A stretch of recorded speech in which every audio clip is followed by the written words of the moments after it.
Greetings, viewers. Welcome to the ninth edition of our True Patriot podcast. Today, we focus on a critical topic, the xenophobic crisis in South Africa. We all remember Elvis Nyati, who died in 2022 in Diepsloot after having been a victim of a xenophobic attack. We have witnessed the videos of some people who are being denied the health care in South Africa because of being immigrants into that particular country.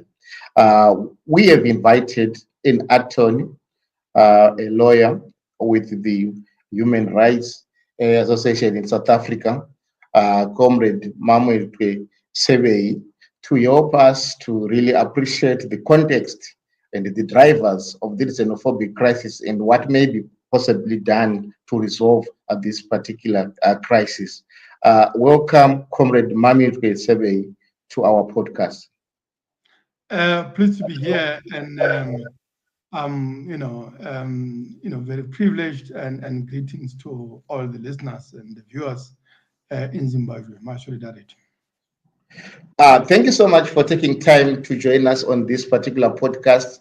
Now, we have seen pictures, we have seen videos, we've seen elderly people denied, being dragged out of hospitals, among other things. But we are scratching on the surface. We really want to get an in-depth appreciation of where all this is coming from. Maybe if we could begin with a focus on maybe what you understand as the historical context. How did we end up here as a people? Well, you are right. In the past few years, we've seen an escalation in the incidence of, xenophobic violence, but also I think the deepening of that sentiment, in the vast, broad layers of South African society.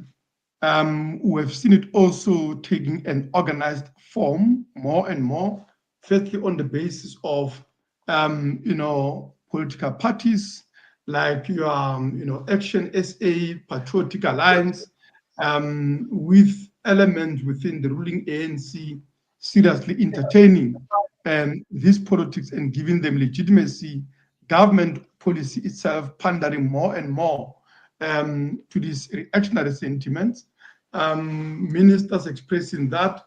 And I think in a much more recent period, we've seen it also take, if you like, a most extreme form of what can only be described as, fascist organization, because in the form of Operation Dudula, because what we have with Action SA and Patriotic Alliance, a number of them, is still really a bourgeois right-wing populism, right?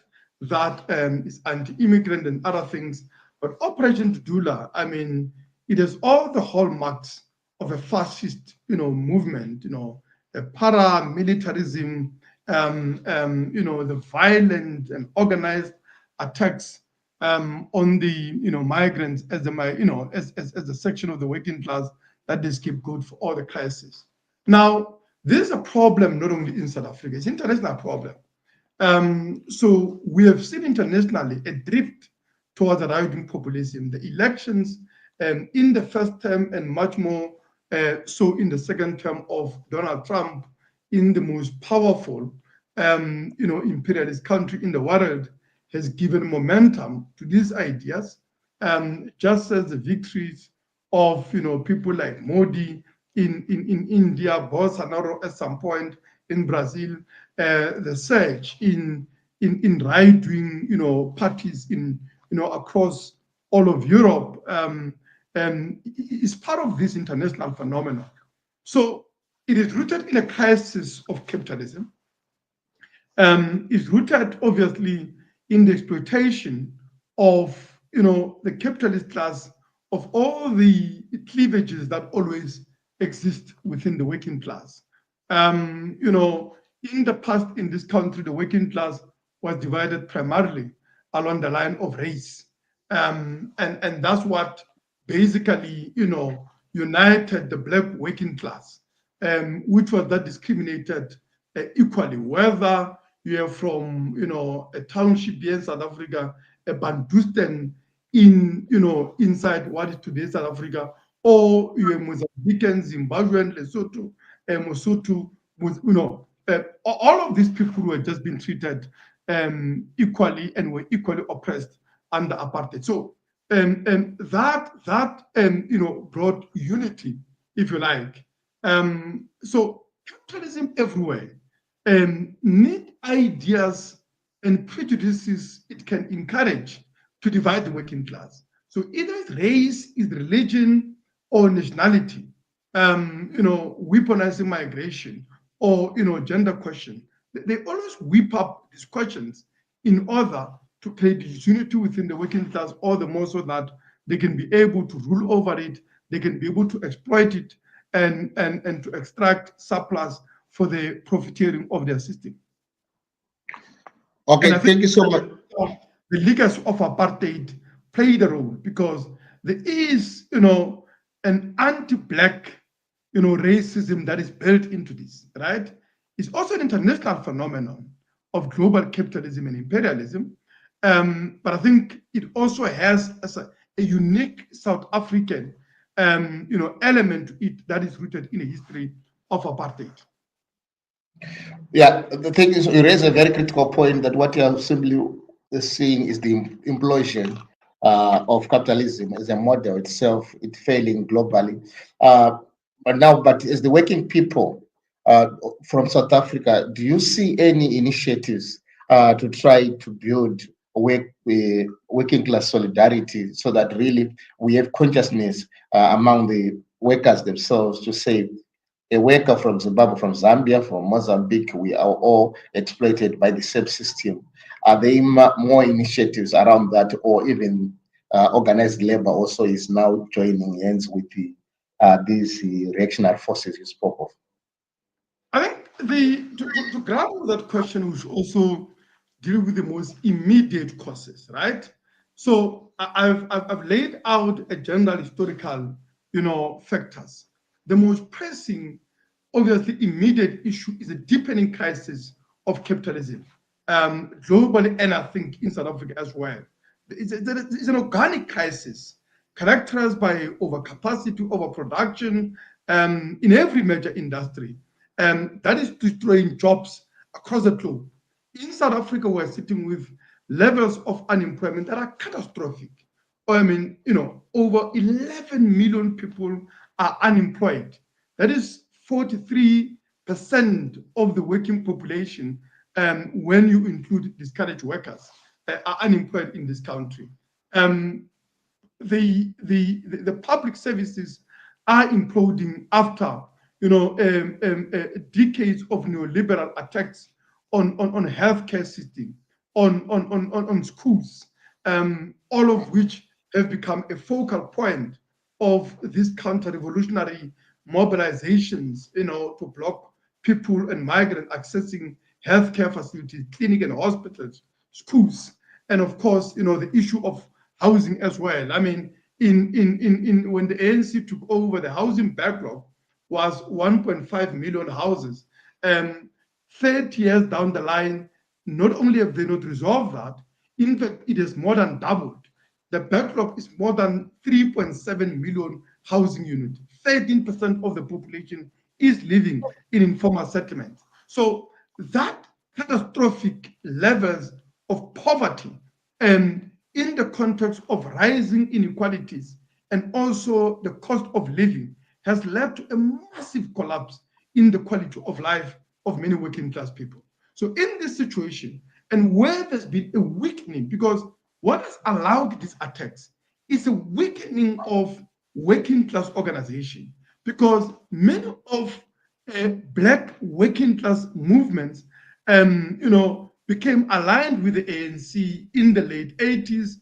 And that means that when the ANC took power, within 2 years of being in power, unleashing the most vicious neoliberal program in a form of growth and employment strategy, it meant these organizations, by taking a side of ANC, supporting ANC, themselves found themselves in a cause of collision with their own constituencies. So we used to have the national, South African National Civic Organization that represented massive black working class community organizations that made apartheid ungovernable in the 80s. It has collapsed. It has become empty shell.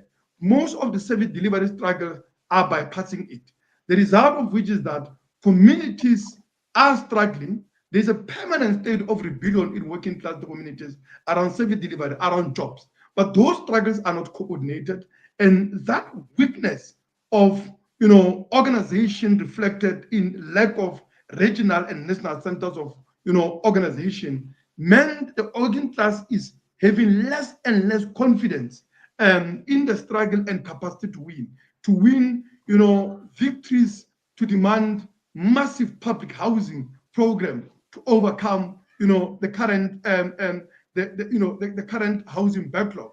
I mean, even by the ANC standards, in 1999 they used to build up to 270,000 houses a year. By 2019 that had come down to 75,000, and in 2023 they built only 25,000 houses. So the housing program has completely collapsed, so to speak. Never mind the fact that the hospitals, the clinics are run down, and the basic education is in crisis. And I think in this situation where there is this collapse, but also the working class feel a weakness of lack of organization, it's easy to turn on each other.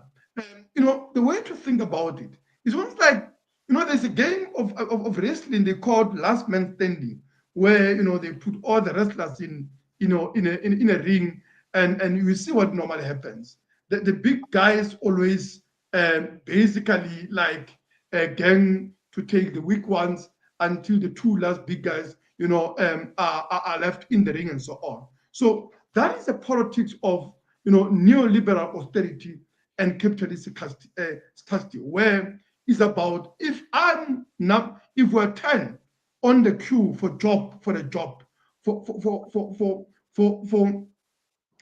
desk on a classroom, for a bed in a hospital, and it's 10 of us, and it's only one of that job, desk, or a bed. The question is, how do I eliminate 9 people in front of me, right? If I can organize with them to be able to demand more of that. So that's what we're having. But obviously the working class continue to struggle. And in that, I think, lies a hope. You ask a question, are there opportunities for organizations? Workers on the industrial plane, we have members, leadership of my union in Pretoria here, it has been made up of comrades from Zimbabwe. And I know that number of unions, our former general secretary was from Zim, and comrades from Zimbabwe, very important role, just as many people from Mozambique, Swaziland, and others have been part of the mine workers unions. So the labor movement hasn't moved decisively to the right on that question, although it is under tremendous pressure. The main problem is lack of coordination of community struggles. And you see that is a problem of organization also in campuses, where there's a very high level of struggle and high level of organization. There hasn't been xenophobia there, not because there's no shortages of classrooms and of course of spaces at universities and colleges, but because when the working class youth is organized, they know who the enemy is, they know where the problems of academic, financial exclusions, lack of amenities, accommodation, transport, where those problems come from. So it's ultimately the crisis of organization and the crisis that we need to resolve. There are initiatives. We are part, and I'm just actually from that meeting of Kobanang Africa Against Xenophobia, that was initiated by us in unions, but also number of community activists and comrades in the left.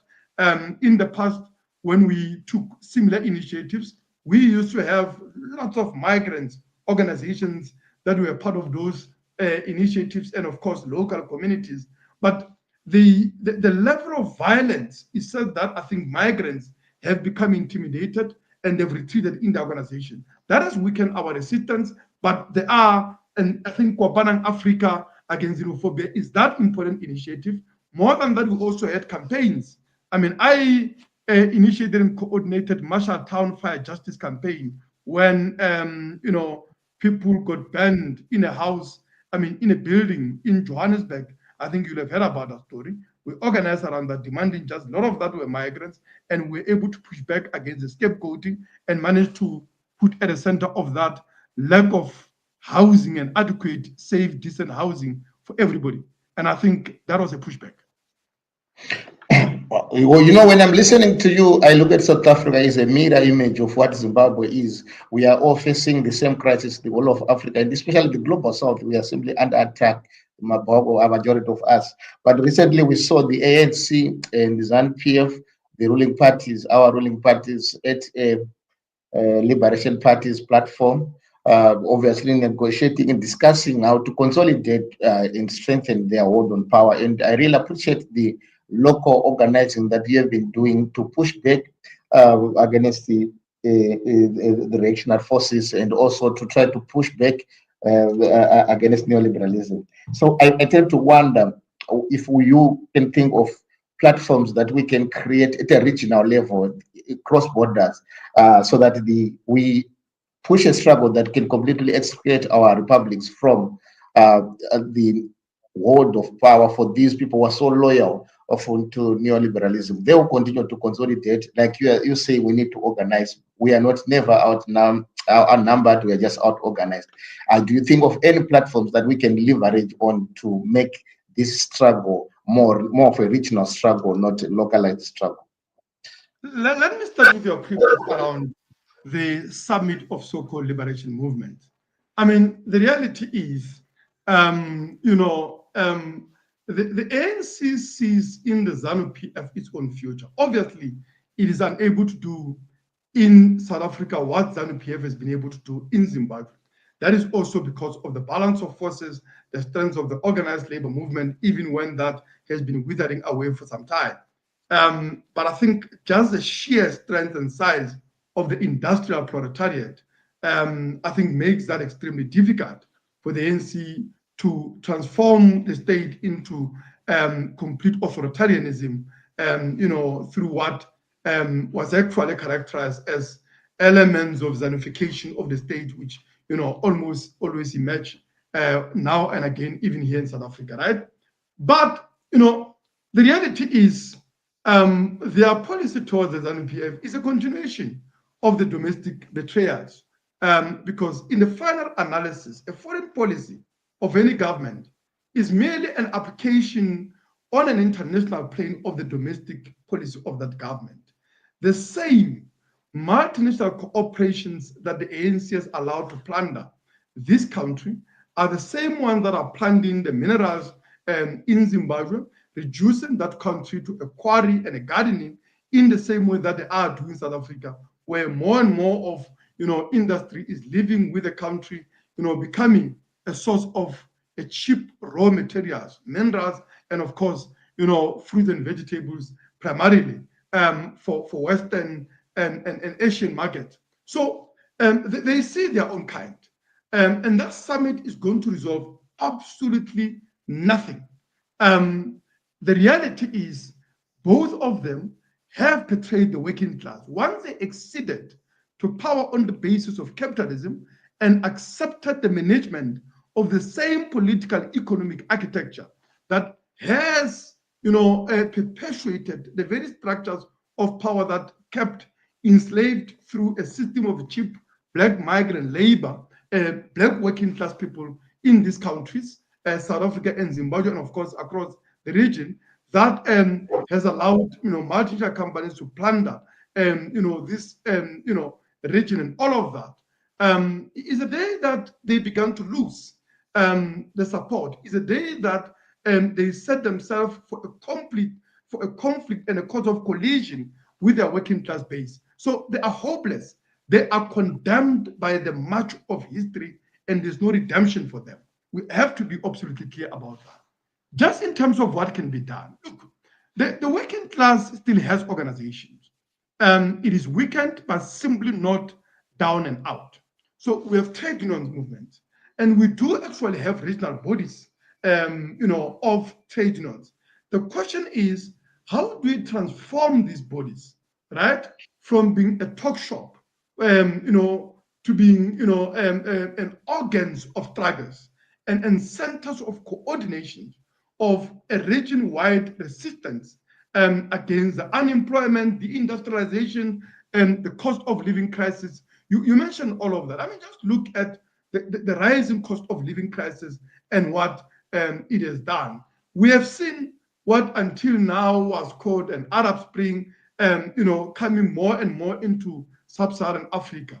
There is a stage of, we've seen massive take to the streets in Mali and quite a number of countries, I think in Western Africa and all of that, but also, a cost of living, protest in Nigeria, in Kenya. And I think quite recently, I've seen also in a number of countries much closer to South Africa.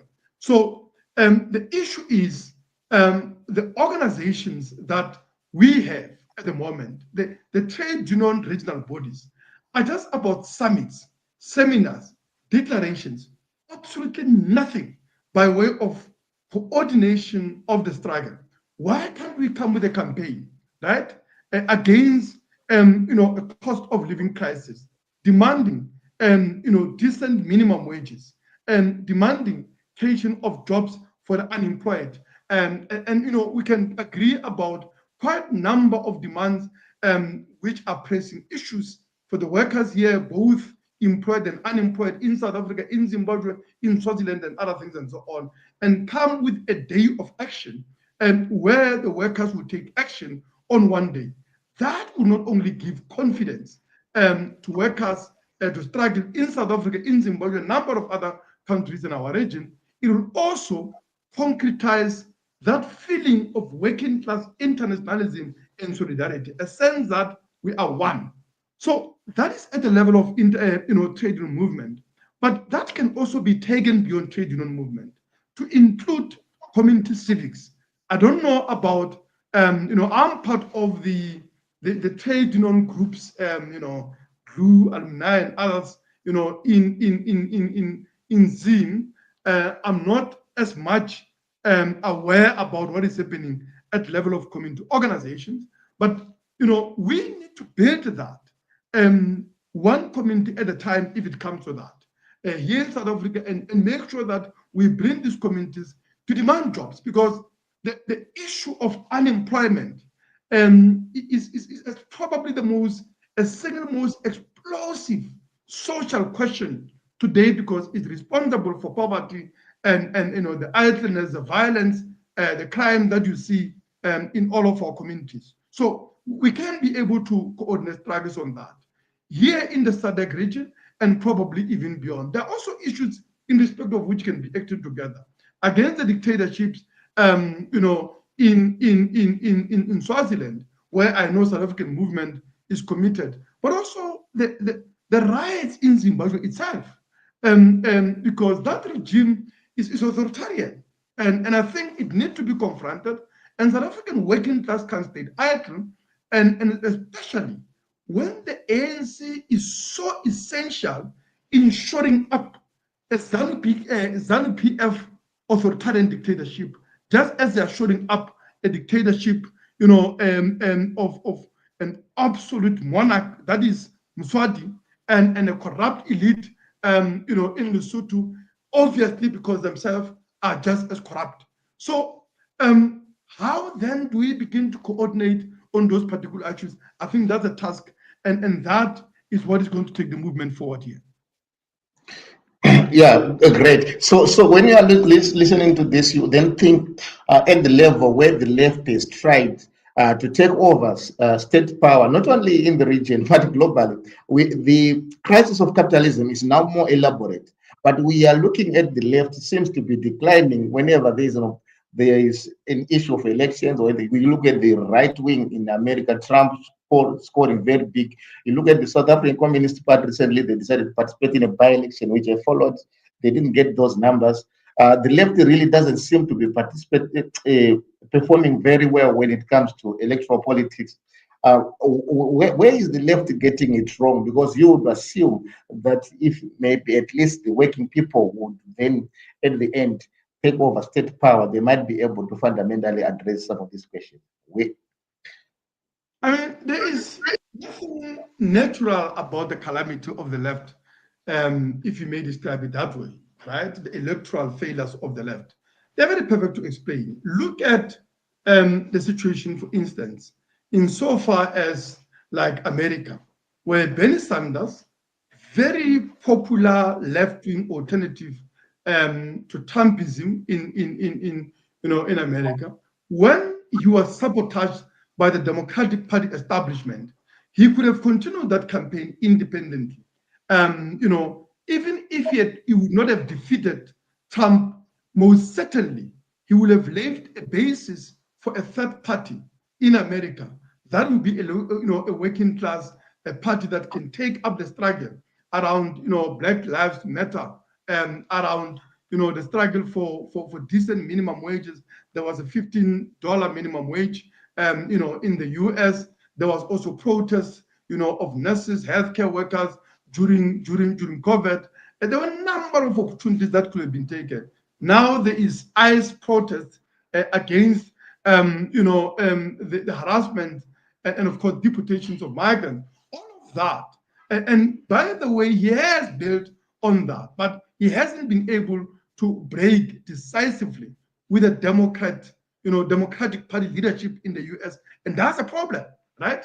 And when you look at Corbyn in Britain, it was the same thing. He allowed himself to be held a prison by the Labour Party establishment that was sabotaging him all the way.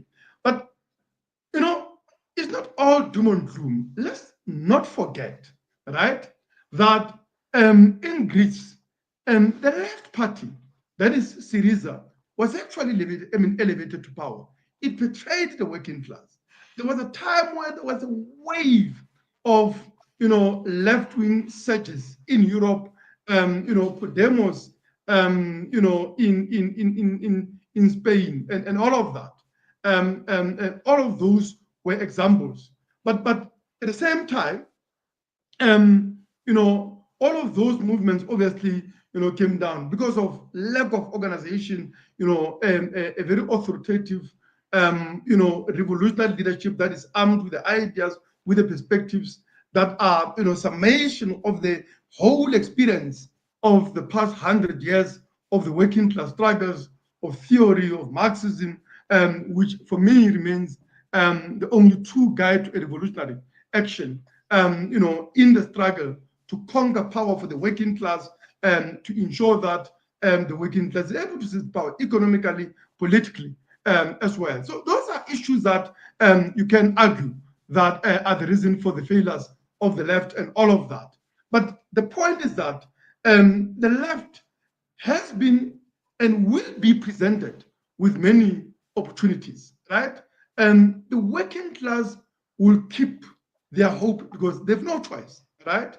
And you can see that in the surge, in the support of the party around Corbyn now in Britain, where even before he launched the party, by the way, the party was already 15% of the polls. Now it is estimated that it is the biggest party in terms of membership, in UK. Now, when they are going to win the elections, the jury is still out of that. It may not be, but it's certainly a factor.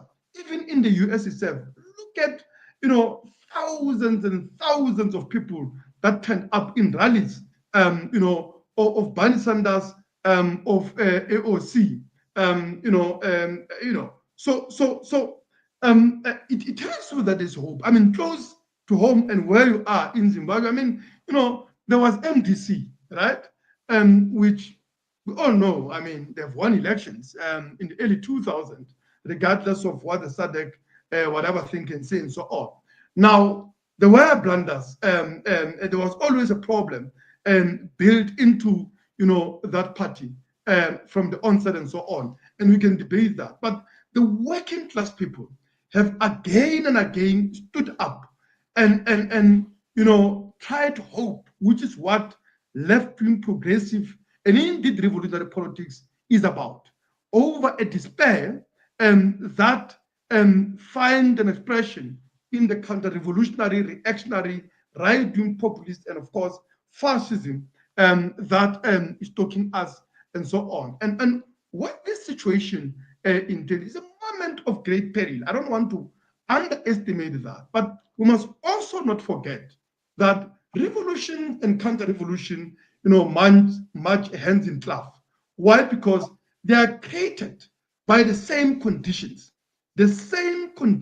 of unemployment, of poverty, of rising inequalities, the cost of living crisis, create an intolerable suffering and a misery, and that present the working class with two options, right?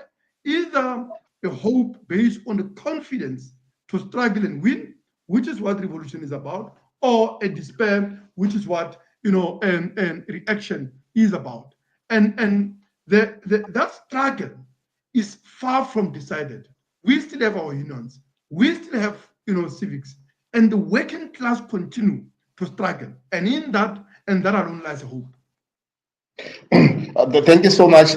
I know you'd want to take us more to the dialectics, but I will now try to bring your legal mind to this particular issue as we go to closing.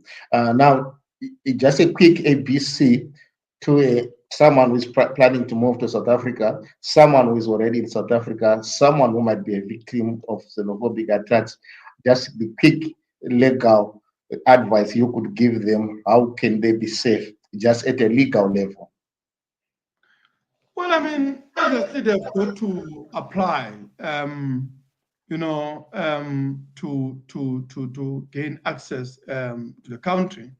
There used to be a special dispensation for Zimbabweans. So just to be clear, I work at Lawyers for Human Rights, but I don't really work with the, migration, which is, there's a program called Refugee and Migration. I've worked and continue to be active in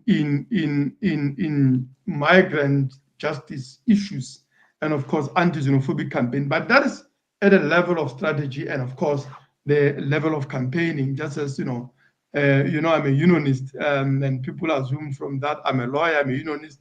That thing they assume that I'm a labor lawyer. I'm not, but I do know that it's always preferable for people that they've got to apply. Try as much as possible to follow the channels, and I think those that are already in the country, there are special dispensations that I know, and of course people, they are being extorted by the police that are demanding bribes and so on and so on. They don't have to. I mean, there are number of human rights organizations that will assist in resolving the problems legally, to ensure that the papers are sorted if somebody found himself, or they are in this country, without those particular papers, rather follow the process than being a constant, a permanent victim of extortion, of harassment, and everything else. And I think as for the harassment that is taking place in the hospital, in schools, a number of other public service points, I mean, the thing is, I can only advise that join the movement against xenophobia, and we do have legal support. So in the meeting that we just had now, as I was coming here, I mean, it was hosted by Lawyers for Human Rights together with Section 27, and I think Section 27 is an NGO, is a law clinic that specializes on healthcare rights, on education. So these are people that would help you with getting the kids to school and of course, rights to healthcare services. So this would be the advice that I'll give to anyone trying to come to South Africa. Thank you so much. Maybe if you would just drop some contact details for organizations that might be helpful for people who are under distress, and then maybe just your parting shots. So there is, Lawyers for Human Rights is there, on Facebook. If you just even Google just Lawyers for Human Rights, you will be able to find us, on Facebook. I think we have Twitter account. We have, we also have a toll-free line for people to contact us to make appointments, but also in case of emergencies. So that, and I think there is also section 27, as I said, that we work with. They are specialized in healthcare and, of course, education rights. Also, if you just say section 27, that's basically the name of the organization. So you just say section 27, the NGO, you should be able to find their phones, their Facebook, and other contact details there.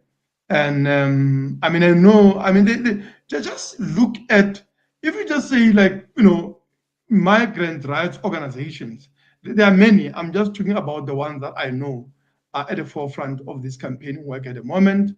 And I think that's the thing. So the only point that I can say as a passing shot is that the working class has nobody else to emancipate it than itself.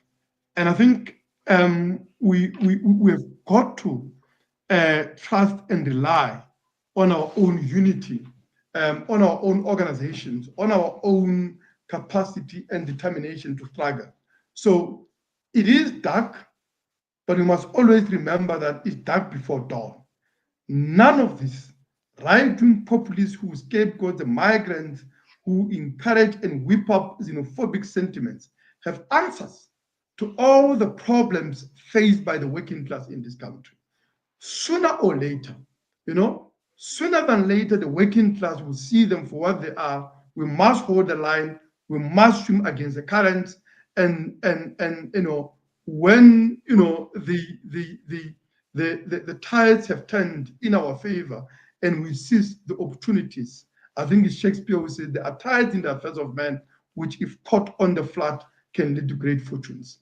Unity, organization, struggle, and solidarity, I think, is the only hope we have. Whenever we're united, we're able to achieve a lot of things. In this country, there was Feast Must Fall. Students came together across political party organizations, in campuses. They've achieved lots of, in terms of billions of rands considered. With our Susie Must Fall, we have mine worker strikes, but also in Zimbabwe itself, there was potential. I participated in a Tajamuga movements and solidarity, here in South Africa. And I saw the enormous power that was demonstrated by the Zimbabwean youth and what they can possibly achieve when they're united and determined to fight. And in that, for me, lies a hope and inspiration and faith in the capacity of the masses of Zimbabwe to overcome the crisis.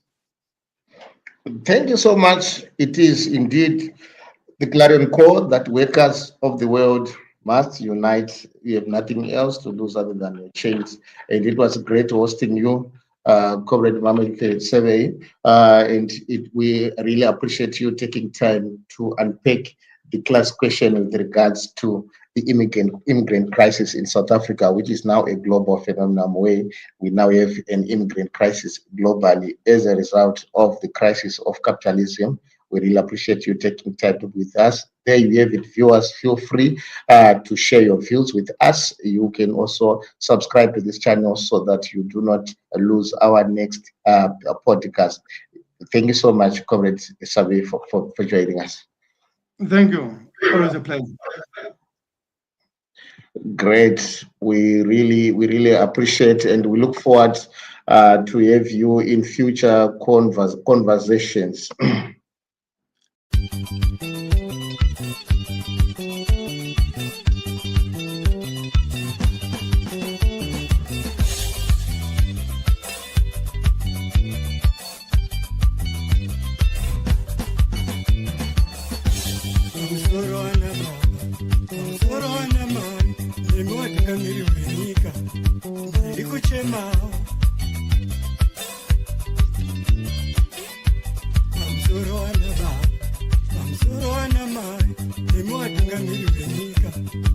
nilikuchema